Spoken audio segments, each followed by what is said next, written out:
What is up, Rebel colonists and Mars citizens? I am just a simple new type, and in this episode we are returning to Mobile Suit Gundam Wing Frozen Teardrop. Last time, Kathy Poe met with Master Wang and they went over old memories using virtual reality. They went over the life of Angelina, Treize Kushinada's mother. She was abducted by her family after eloping. This time, Angelina will give birth to a second son. Treize ends up joining the Alliance military, and we see the rise of Mobile Suits and the Special Forces Team Oz. Grab your bucket of Gundam Hot Wings from KFC, and let's get into this.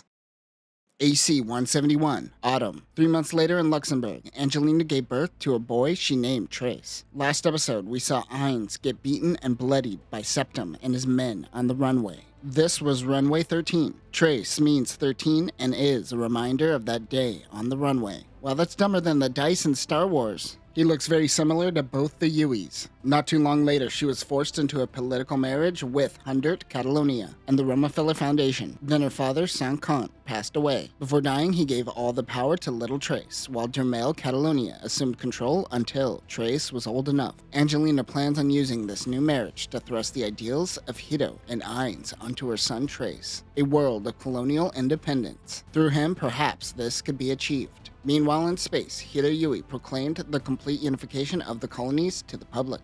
This just gave the Earth Sphere Alliance an excuse to expand their power to space. They go full America and enact absurd tariffs on the space colonies. Angelina would whisper into the ears of Treize that his grandfather tore apart his mother and father. Well, that explains this line. I'm making the person closest to me feel insecure. AC-173, Spring. Hundert and Angelina had a child of their own, Vingt Kushinada. As the person who carries both the Catalonia and Kushinada bloodlines, Vingt seemed more fit to be the heir than Treize. In space, Hito Yui gave his Heart of Space proclamation. This would later go on to inspire the Saint Kingdom in creating a world of pacifism, which would then be passed on to Relina. Even with resistance members like Kant and Dekim Barton on the Yui's side, Angelina feared for their lives. With the help of the Space Force budget, Septum arranged for a hit on the Yuis. The man he hired would be a sniper named Lo.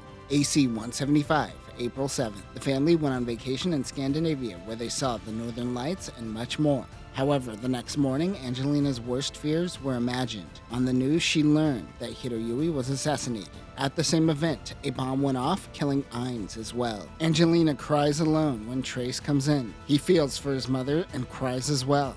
This was the first and last time that Treize has ever cried in his life. In AC-195, Treize would write a piece quoting Rilke's Autumn in reference to his experience of the ice flows seen in Scandinavia. They return home when Angelina donned black. They never traveled again. We then see the poem Dazzling Light, AC-176, Autumn. On the island of Corsica, the Alliance built up their military forces and began production of mobile suits. This is due to 5 brilliant scientists and engineers. However, after Hito Yui's assassination, the engineers all disappeared. They left mobile suit development in the hands of Tuberoth and Sace Clark. He is the brother of Trant Clark, the random Oz soldier in the anime that was consumed by the Zero system. Remember? Nah, me neither. In August, they began rollout of the Leo. By October, they were everywhere. Tuberoth then unveiled the Tragos, a mid-range support mobile suit. Sace stepped it up as well and created the Ares. These 3 mobile suits mark the first generation of mobile suit development, while a new military-industrial complex grows. The Saint Kingdom started to change. Formerly humanitarians, they took the approach of absolute peace. In space, the peace that the Yuis tried to maintain is slowly falling apart. The Alliance responded to conflict on A00-206 colony with force under the guise of helping. This just made things worse, and endless conflict began.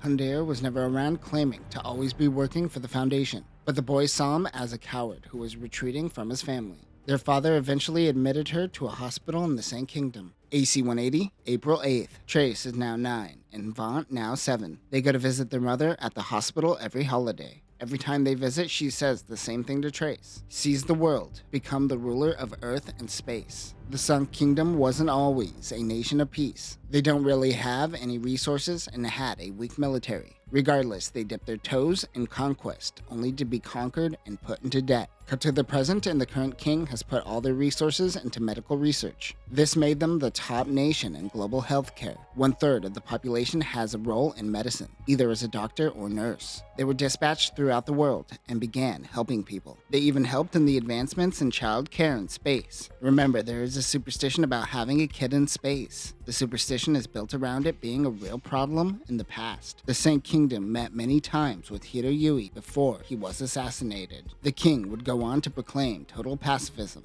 20 months later, General Daigo Onagel of the Earth Sphere Alliance attacked, and the Saint Kingdom fell. Angelina was moved to a colony cluster at the L1 point before the fall of the Saint Kingdom. This put distance between her and the boys. As Treize grew older, he had less and less interest in the aristocratic society. At age 11, he rejected his role with the Rockefeller Foundation and joined the United Earth Sphere Alliance Military Academy. He was trained by Colonel Kilius Catalonia, who was the younger brother of Hunter Crucianata and Duke Dermel's youngest son. These aristocratic family trees must be wild. Colonel Catalonia's 2-year-old visited often along with her 2-year-old eyebrows. She, like much of the aristocracy, is a distant relative to Treize. He was trained in military strategy and mobile suit tactics. While visiting Corsica Base, Treize saw something that would alter the course of his life. He saw the mobile suit tall geese. He tries to talk to the technician wearing a Hawaiian shirt. It happens to be Mike Howard. Treize doesn't understand where this mobile suit stands, where the Ares, Leo, or Tragos can't handle the situation. Howard says he is thinking as though a mobile suit is a cog in the military machine. It is a mobile suit that has the ability to take on hundreds of units. Treize thinks this sounds more like a fairy tale. He wonders if he could be the pilot of this mobile suit. One mobile suit acting as a one-man army would minimize lives lost on the battlefield.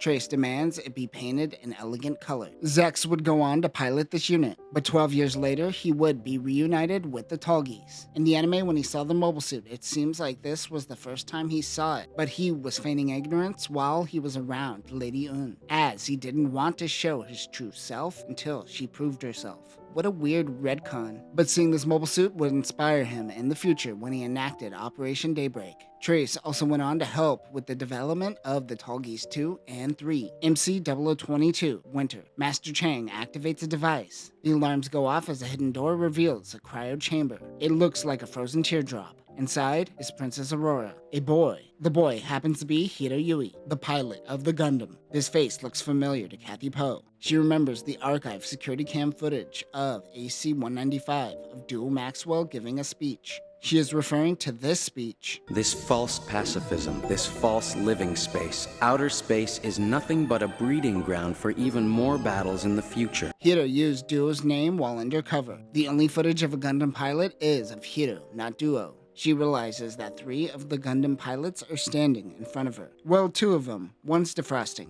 She wonders why Master Chang never told her. He says her knowing wouldn't change anything. She needs to finish reviewing the files and jumps back in. AC-185, Autumn. At age 14, Treize surpassed the now Brigadier General Kilius Catalonia. He was assigned to an officer training school in Africa, as the general didn't want Treize to deal with the grumpy old politicians in Europe. Outside of Kilius Catalonia, he was seen as someone who has no real-world experience. A now 5-year-old Dorothy believes that Treize is a genius on the battlefield. Kilius Catalonia tells Dorothy the history of mobile suits in battle. It was anti-alliance groups that first put mobile suit workers to use in combat. This caught the attention of Oz, who began development of their own. However, development was stalled when the 5 engineers went missing. Even with the development of the Leo, Tragos, and Ares, many Alliance forces found themselves with no mobile suits, as they are stuck in their old bureaucratic ways. The Tragos was just used as a gun turret replacement. However, Treize changed this by integrating all 3 mobile suits into a single unit. Ares units would conduct recon and launch surprise attacks to disrupt enemy front lines. Based on their intel, Tragos units would provide covering fire, while the Leos head in on the ground. All forces were converged to take out the target.